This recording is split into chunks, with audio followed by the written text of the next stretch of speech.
చిన్న పిల్లలలో స్నానానికి ముందు ఆయిల్తో మసాజ్ చేయడం వల్ల కలిగే ప్రయోజనాల గురించి తెలుసుకుందాం. పిల్లల ఫేస్ పైన ఇలా చెంపలు, ముక్కుని, ఫోర్ హెడ్ ఇలా నెమ్మదిగా మసాజ్ చేయడం, చేతులని ఆయిల్తో నీట్గా మసాజ్ చేసుకోవాలి. నిదానంగా మసాజ్ చేస్తూ ఉంటే పిల్లలకు ఈ ఆయిల్ అనేది అబ్జర్వ్ అవుతూ ఉంటుంది. పిల్లలకి ఈ విధంగా ఆయిల్ మసాజ్ చేయడం వలన వారి యొక్క బాడీ గట్టిగా అవడం జరుగుతుంది. అలాగే ఇలా సాంప్రదాయ పద్ధతిలో మసాజ్ చేస్తూ ఉంటే వారి బాడీలో వ్యాధి నిరోధక శక్తి అనేది పెరుగుతుంది. అలాగే వ్యాధులను తరిమి కొట్టడంలో ఈ మసాజ్ అనేది ఎంతో ఉపయోగపడుతుంది.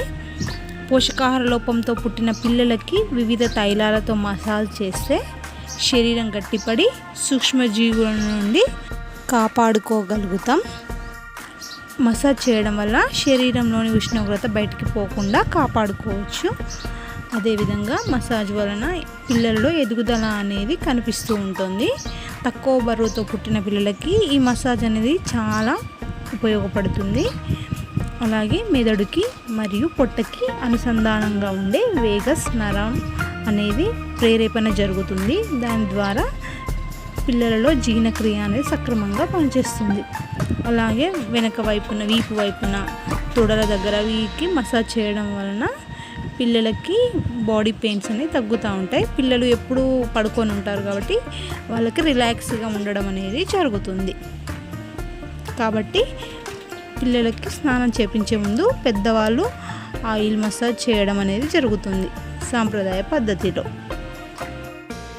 ఈ విధంగా వీపు మీద మరియు హ్యాండ్స్ని నిదానంగా ఆయిల్తో మసాజ్ చేస్తూ ఉండాలి. మెల్లగా హ్యాండ్స్ని వెనకకి ఇలా ఈ వీడియోలో చూపిస్తున్నట్టు చేసుకొని ఇలా మెల్లగా రుద్దుతూ ఉండాలి. మరియు వీపు అనేది పిల్లలు ఎక్కువ పడుకొని ఉంటారు కాబట్టి వాళ్ళకి వీపు అనేది ఎక్కువ నొస్తూ ఉంటుంది. కాబట్టి మనం ఈ విధంగా మసాజ్ చేయడం అనేది చాలా ఇంపార్టెంట్. కాళ్ళ దగ్గర కూడా నీట్గా మసాజ్ చేసుకోవాలి. బాడీ మసాజ్ చేస్తూ హ్యాండ్స్, లెగ్స్ స్ట్రెచెస్ చేయడం వలన పిల్లలకి పెయిన్ రిలీఫ్ అవుతుంది.